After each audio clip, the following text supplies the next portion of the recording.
نحمده ونصلي على رسوله الكريم. محترم سامعینو، نن که موږ په دنیا کې سوچ وکړو، هر انسان اوږده اوږده امیدونه ساتي، هر انسان په دنیا پسې لګېدلی دی، آخرت ته شا کړې ده.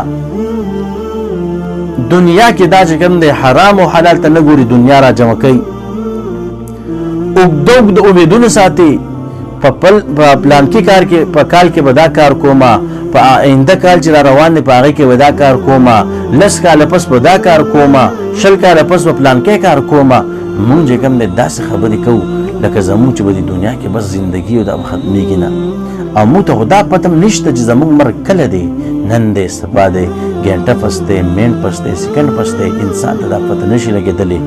نو دومره اوږده اوږده امیدونه مونږ که د صحابه کرامو په زندګۍ باندې نظر وغورځوو، حضرت عبدالله ابن عمر رضی الله تعالی عنه هغه څه فرمایي، نبی علیه الصلاة والسلام هغوی داسې جوړ کړي وو چې حضرت عبدالله ابن عمر رضی الله تعالی عنه څه فرمایي، لږ یې مونږ په سوچ او فکر سره واورو.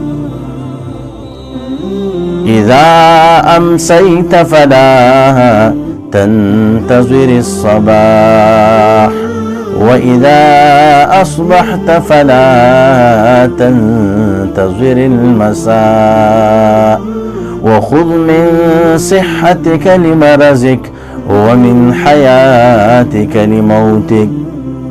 اے انسانان چې کله تا ماښام کې نو د سبا او د سحر انتظار مکوا، داسې انتظار مکوا چې په ما باندې به سحر راشي، په ما باندې دا شپه به وځي، پته نه لګي چې د انسان سحر په زندګۍ کې شته دی او که نشته.